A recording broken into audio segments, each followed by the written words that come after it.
Camera படம் பிடிச்சது, இன்னைக்கு இத்தனை கேமரா படம் பிடிக்குது. இது ரிலீஸ் ஆகி நல்லா ஓடிச்சுன்னா இது 10 மடங்கா கூடும்.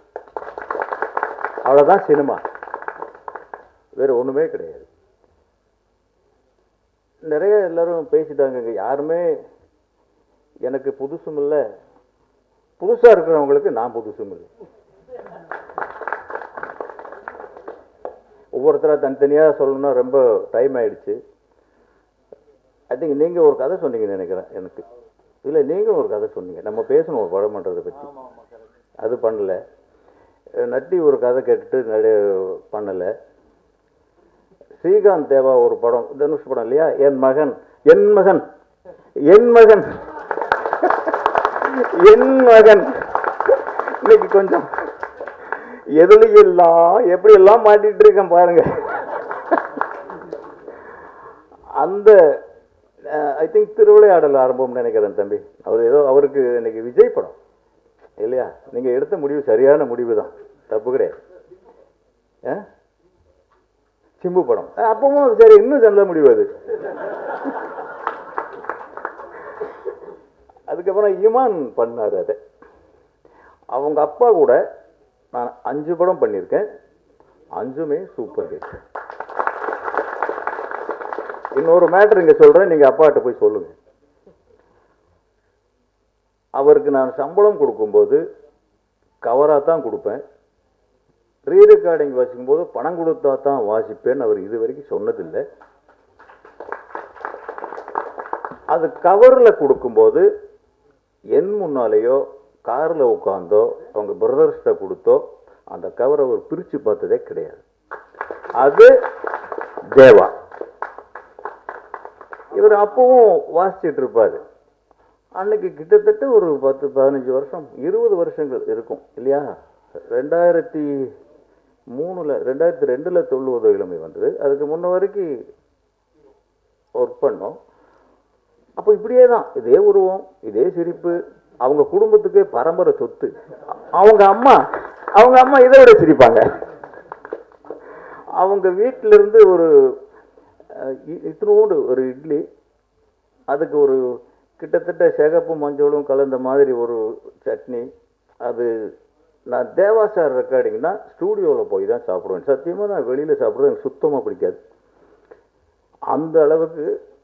ரெண்டாவது, அவர் ஹார்மோனியம் போட்டு பிடிங்க, நான் வாசிப்பேன், என் பேனாவை பிடிங்க அவர் எழுதுவார். அந்த அளவுக்கு சுதந்திரமாக நான் யாரோடையும் இருந்ததில்லை. இளையராஜா சாரோட ஒரு 10-12 படம் பண்ணியிருக்கேன். அவர்கிட்ட போய் நம்ம சுதந்திரமாக இருக்க முடியுமா? இங்கே எல்லாருக்கும் தெரிஞ்ச விஷயம் அது. இதுக்கப்புறம் நட்டி பெருமையான விஷயம். ஆனால் என்ன இன்னைக்கு எல்லா டெக்னீஷியனும் நடிக்கிறாங்க. இப்போ செல்வா கூட சொல்லிட்டு இருக்காரு, என்ன ஏன் ஹீரோ ஆக்காம விட்ட. தனுஷ் சொல்றாரு, என்னையே நடிக்க வச்ச. இது இப்போ காலங்கள் நிறைய. பாக்யராஜ் சார் அப்படிதான் வந்தார், பாரதிராஜா சார் இப்போ நடிக்கிறாரு. ஆனால் நீங்கள் டிஃப்ரெண்டாக பண்ணுறீங்க. உங்கள் படம் சதுரங்கம் ஒரு 4 தடவை பார்த்துருங்க. சட்டையார் சமுதாயத்துக்கு தேவையான ஒரு விஷயத்தை அந்த முகம் சொன்னா தான் எடுபடும். சில விஷயங்களை சொல்றதுக்கு சில முகங்கள் தேவைப்படும். ஒரு படத்துக்கு சரியான காஸ்டிங் அமைச்சிட்டாலே அந்த படம் 50% சக்சஸ். முக பொருத்தம். நான் அந்த முதல் படத்தை என் ராசாவின் மனசில் பண்றப்போ ராஜ்கரன் யாருக்கிட்டையோ, ராஜ்கரன் சார் என்னை யார்கிட்டையோ கூட்டிகிட்டு போனார். விஜயகாந்த் சாருக்கு கதை சொன்னோம், சத்யராஜ் சாருக்கு கதை சொன்னோம், அன்னைக்கு இருக்கிற பெரிய ஹீரோக்கள் எல்லாருக்குமே சொன்னோம். அவங்களுக்கு என் மேலே நம்பிக்கை வரல. நம்பிக்கை வராது. ஏன்னா அவங்க பணம் போடுறாங்க, படம் எடுக்கிறாங்க, ஒரு புது ஆளை பார்த்து இவ்வளோ ரூபாய்க்கு ஒர்த்தா என்ன பண்ணுவான். சத்யராஜா சொன்னார், இன்னைக்கு கிராமியம். நான் அப்போ அவர் இரவு பூக்கள்னு ஒரு படத்தில் நடிச்சிட்டு இருந்தார், ஹீரோ நடிச்சிட்டு இருக்காரு நினைக்கிறேன். என்ன சார் இப்படி ஒரு கதையை சொல்றீங்க அப்படின்னாரு. இதுதான் சார் எங்கிட்ட இருக்கு அப்படின்னா. நானும் முழு கை சட்டையா போட்டு நடித்து இப்போத்தான் அரைக்கை சட்டைக்கு போயிருக்கேன், அதுக்குள்ள நீங்க இப்படி சொல்றீங்களே. எல்லாருமே பாரதி ராஜா பண்ணா ஒத்துக்கிறாங்க சார், புது ஆளுங்க பண்ணா இப்படி ஒத்துக்குவாங்க அப்படின்னாரு. எனக்கு கொஞ்சம் ஈகோ. அது எல்லா இயக்குநர்களுக்கும் டெக்னீஷியன்களுக்கும் சில நேரத்தில் வெளிப்படுத்த முடியாமல் இருப்பாங்க. இருந்தால் கூட ஒரு ஈகோ இருக்கும். நான் சொன்னேன், சார் நீங்கள் வந்து பாரதி ராஜா ஒருத்தர் வந்துட்டாருன்னு சொல்கிறீங்க, கோடம்பாக்கத்தில் இருக்கிற வெறும் ஃபைலை வச்சு சுற்றிட்டு இருக்கிற ஒவ்வொரு புது முகங்களும் பாரதி ராஜாவோட பெரிய ஆளு நினச்சிட்டு தான் சுற்றிட்டு இருக்கிறான். நமக்கு ஒரு காலம் வரும், நம்ம சந்திப்போம் அப்படின்னு தான் சொல்ல முடியும். அவ்வளவு ஒரு இந்த இயக்குனருக்காக சொல்ல வந்தேன். நமக்கு ஏற்படுற இன்னல்கள், சோதனைகள், நம்ம நல்லா எழுதிட்டு போகிற கதை ஒரு கலைஞனுடைய கருவில உருவாகிற விதை, ஒரு தாயின் வகத்தில் உருவாகிற விதையோடு அது உயர்ந்தது. அதை முழுக்க 100க்கு 100 நட்டி அவர்களை ரொம்ப பெரிய கேமராமேன் நீங்க, அதை ஒரு 100% உங்களாலையும் கொடுக்க முடியாது. அதை புரிய வைக்க நமக்கு தெரியாது. ஒரு இளையராஜா இன்னைக்கு அவரை தான் உதாரணமாக சொல்லணும். அவரால் தான் நிறைய பாதிக்கப்பட்டிருக்கேன் நான். அதாவது கிட்டத்தட்ட அவர் இல்லாமல் ஏதோ ஒரு நாளைக்கு என் சனியில் ஒருத்தர், அவர் கார்டியாலஜி டாக்டருங்க, அவர் யாரோட அதிகமாக பேச மாட்டார். ஒரு பெட்ரூமில் இவ்வளோ பெருசு இளையராஜா போட்டோ தான் இருக்குது.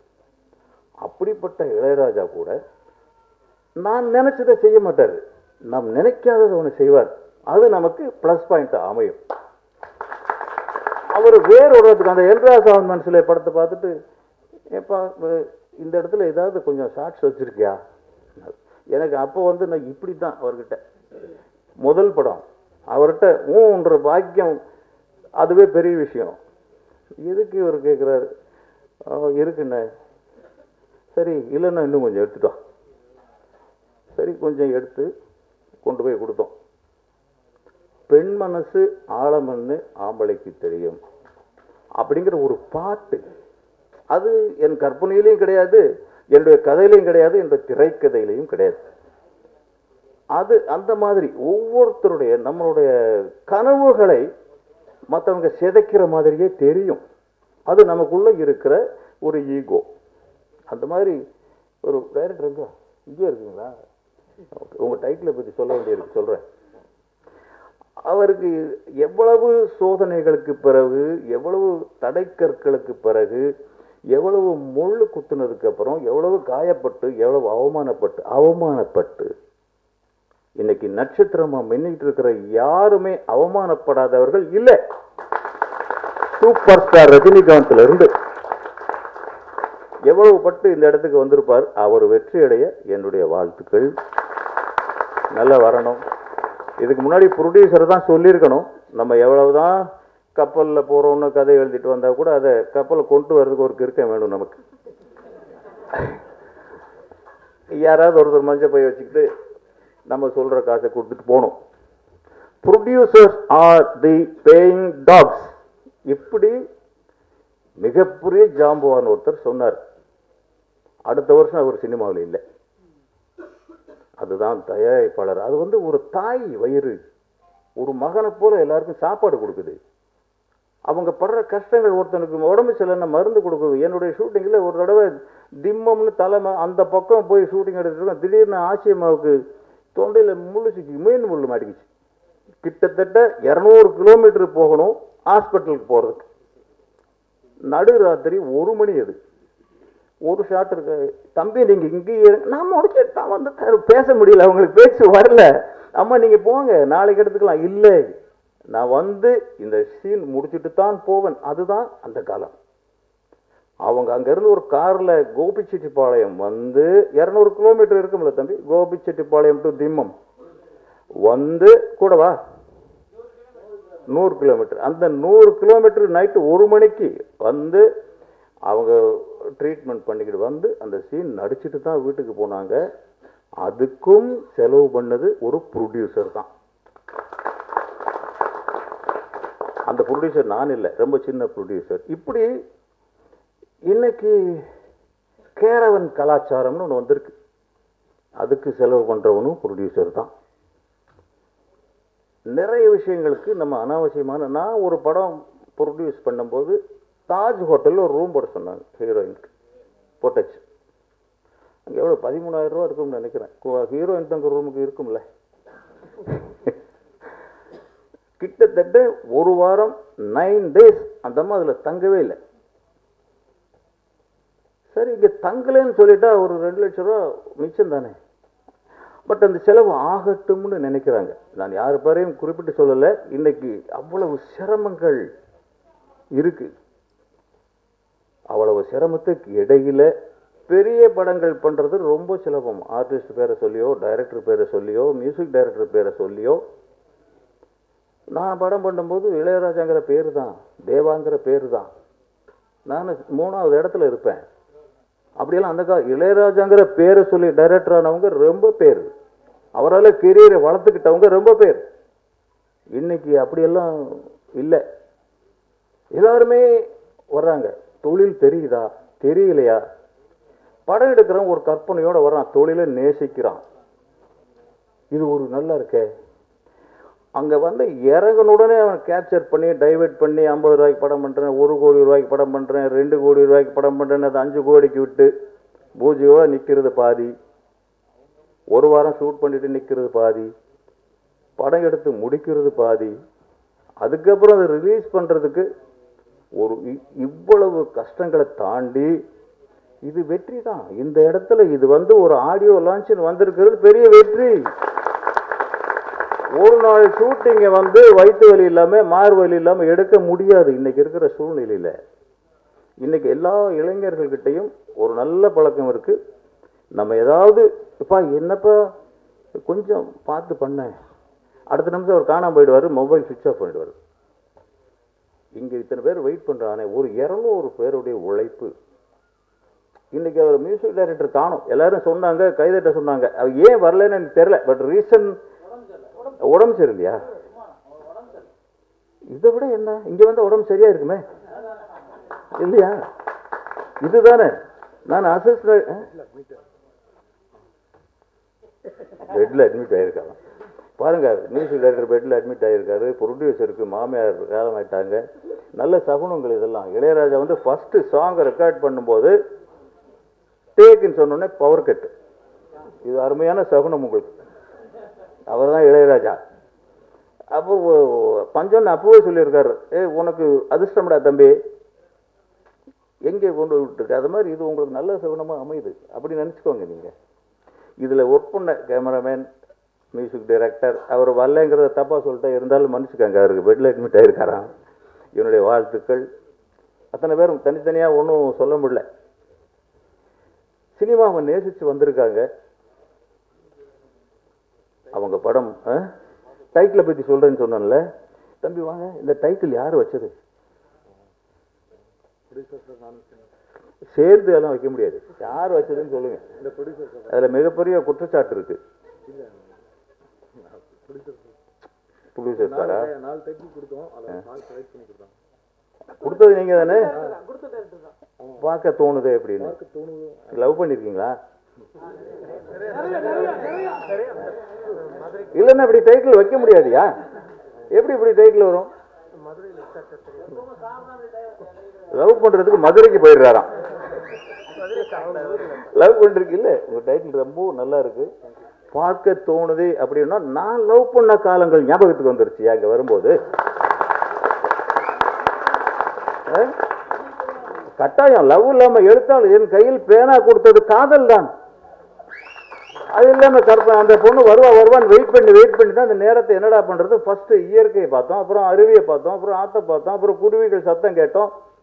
அதுதான் தனிமை, ஏகாந்தம், காத்திருத்தல், காதல். அதுதான் எழுத்து நம்மளை உருவாக்குறது. பெண் இல்லாமல் எதுவும் இல்லை. பெண் இல்லாமல் ஒண்ணுமே கிடையாதுங்க. காதல் இல்லாதவன் கலைஞனே கிடையாது. யாரு இல்லை சொல்லுங்க. நான் இங்க வரும்போது மேடையில் ஒரு டவுட் கிளியர் பண்ணிட்டு வரணும்னு நினைச்சேன். மாஸ்டர், இங்க வரும்போது சால்வை போறதுக்கு இன்னும் யாராவது பொண்ணுங்க பாக்கி இருக்கான்னு கேட்டுக்கிட்டு வரணும்னு நினைச்சேன் நான். யாரும் காணோம். தேடி போது மேடைக்கு யாரும் வரல. அப்படியா? ஆமா கேட்டேன் கூட. அவர் கேட்டும் விடலைங்க. இல்லைங்க 2 பேருக்கு நான் தான் போட்டேன், 3ஆவதும் போடுறேன் கொடுங்கன்னா, இல்ல சார் இது 1ஆவது நான் போட்டுக்கிறேன். பார்க்க தோணுதே. 4 வயசா நமக்கு ஆகும்போது தான் அம்மாவையே முழுச தெரியுது. அது வரைக்கும் அம்மா மடியில் பால் குடிச்சிருப்போம், உறங்கியிருப்போம், தாலாட்டு கேட்டிருப்போம், வளர்ந்துருப்போம், தவந்திருப்போம், சாப்பாடு ஊட்டியிருப்பாங்க. பட் 4 வயசுக்கு அப்புறம் தான் இவங்க அம்மா அந்த முகம் மைண்டில் பதியுது.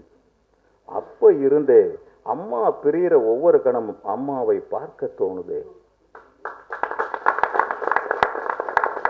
அப்பா நம்ம அதை தோளில் தூக்கி சுமந்தவர். எங்க அப்பா என்னை வந்து தோளில் தூக்கிக்கிட்டு ஒரு படத்துக்கு கூட்டிட்டு என்னமா படம், ஏரிக்கரையின் மேலே போறவளே பெண்மையிலே, முதலாளி. அதான் குழந்தையா இருக்கும்போது பார்த்த முதல் படம்.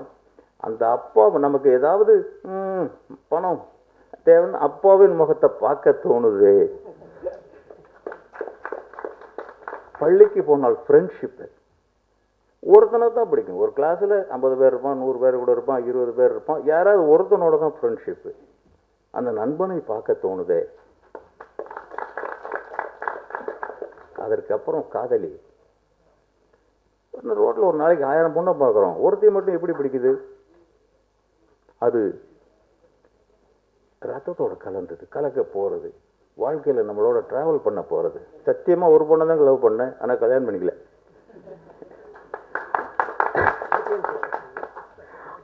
காதல் தோல்வி. அது ஒய்ஃபுக்கெல்லாம் தெரியுங்க. அதுக்கு முன்னாடியே அவங்க வீட்டில் சொல்லி நான் ஒரு பொண்ணை லவ் பண்ணாங்க, கல்யாணம் வரைக்கும் போச்சு, நின்று போச்சு. என் தப்பு கிடையாது, அவங்க தப்பு தான். எப்படி இவங்க எழுதிடுவாங்களா? அதை விட நல்ல விஷயங்கள் நிறைய இருக்கு. அப்படியா? அந்த காதலியின் முகம் நமக்கு எப்போது காதலா மாறுதோ அடுத்து ஒவ்வொரு கணமும் பார்க்க தோணுது.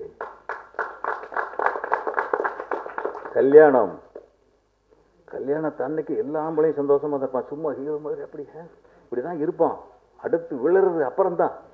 ஃபர்ஸ்ட் டே அன்னைக்கு அவன் ஹீரோ. அந்த நான் மெஜ்ரா கோட்ஸ் அப்படிங்கிற ஒரு நிறுவனத்தில் வேலை செஞ்சுட்டு இருந்தேன். அதில் வந்து மத்தியானத்தில் சாப்பிட்றதுக்கு ஐ திங்க் உங்கள் டைம் எதுவும் நிறையா, இது ஏதாவது டைம் லிமிட் இருக்கா?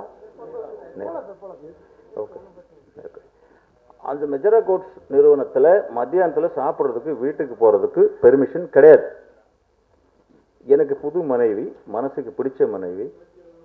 எப்படா பொண்டாட்டிக்கிற போய் சாப்பிடணுமே, அவங்க பாவக்காய் சாம்பார் வச்சாங்கன்னா அவ்வளவு சூப்பராக இருக்காது, போட்டு இழுக்கும். ஒருத்தனை ரெடி பண்ணி ஒரு ஃப்ரெண்ட்ஷிப் பிடிச்சி, ஐயா நான் இருக்கிற மாதிரி காமிச்சிக்கோ அப்படின்னு சொல்லிட்டு சைக்கிளில் போய் வீட்டில் சாப்பிட்டுட்டு அந்த மனைவியின் முகம் எனக்கு இப்பவும் ஏன்டா இவ்வளவு நேரம் இங்க நிக்கிறோம், என் மனைவியின் முகத்தை பார்க்க தோணுது.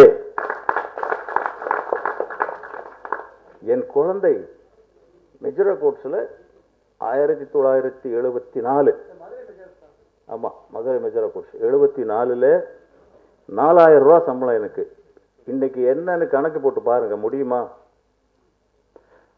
அங்கே அனுபவிச்ச சந்தோஷம், அங்க இருந்த சுதந்திரம், இங்கே அடிமைப்பட்டு வாழ்ற மாதிரி ஒரு ஃபீலிங் இருக்கு. புகழுக்கு அடிமை, பெயருக்கு அடிமை, பாப்புலாரிட்டி அடிமை, எவனோ ஒருத்தன் எம்ஐன்றான், இது ஒரு பிரச்சனை. இவ்வளவும் அந்த ஒரு என் மகன் உங்களுக்கு பையன் பிறந்திருக்கான்னு சொன்னாங்க, அதை பார்க்க தோணுதே. பறந்துட்டேன் நான். செல்வராகவன் பிறந்தார் அன்னைக்கு, பார்க்க தோணுது. அதுக்கப்புறம் 2வது என்னுடைய பொண்ணு, ஒரு பெண் குழந்தை பிறக்காதான்னு ஏங்கின டைமில் அந்த பொண்ணு பிறந்தது. இன்னைக்கு அவங்க டென்டிஸ்ட், வெரி டாக்டராக இருக்காங்க. அந்த பொண்ணை எவ்ரி டே காலையில் விட்டுட்டு போகிறோமேன்னு ஏங்குவேன். எப்படா பார்க்கலான்னு தோணும், பார்க்க தோணுது. இன்னைக்கு பேர குழந்தைகள் பார்க்க தோணுது. எப்படியா இப்படி ஒரு டைட்டில் வைக்க முடியுது? ஒரு மனிதனுடைய வாழ்க்கையில் ஆரம்பத்திலிருந்து இது வரைக்கும் இது யாருக்காவது இல்லையா சொல்லுங்க? இப்படி ஒரு டைட்டில் எப்படி வைக்க தோணுச்சு?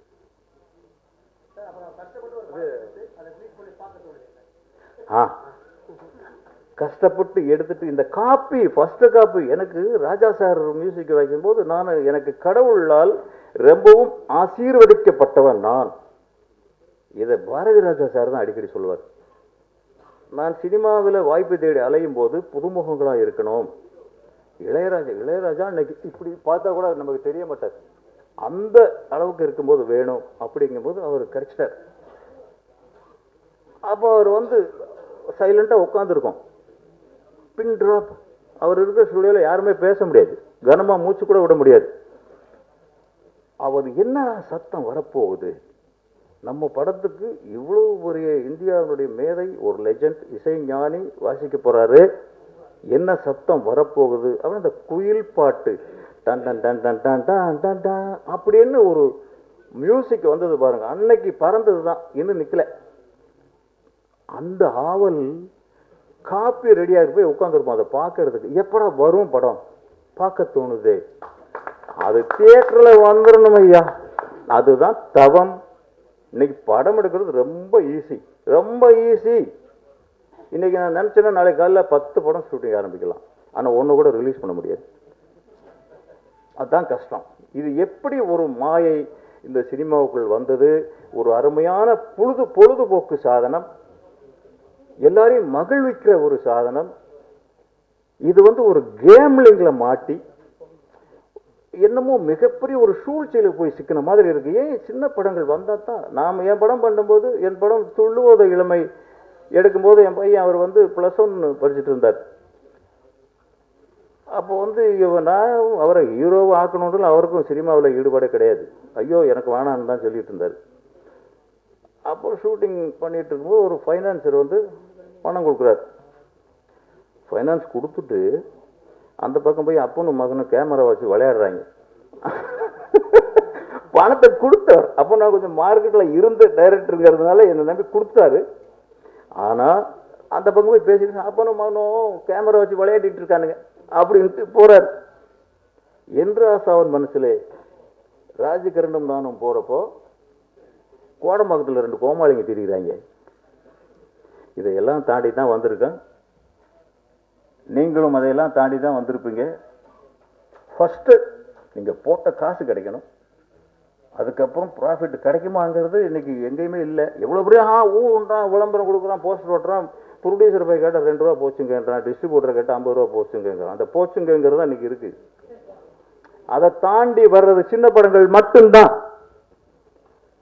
நான் சொன்னேன், நீ ஏன் 6 கோடி ரூபாய்க்கு ஒரு ஏரியா வாங்குற, 50 லட்ச ரூபா கூட நான் படம் எடுத்து தரேன், உனக்கு நஷ்டமாக கூட 10 லட்சம் தான் ஆகும். அதுக்கு அவங்களும் தயாரா இல்லை. இந்த சூழ்நிலைகள்லாம் தாண்டி நீங்கள் ஜெயிக்கணும். உங்களுடைய கனவுகள் எல்லாருக்குமே வண்ண வண்ண கனவுகள் நிறைய இருக்கும். உங்கள் கனவுகள்லாம் ஜெயிக்கணும். நன்றி, வணக்கம்.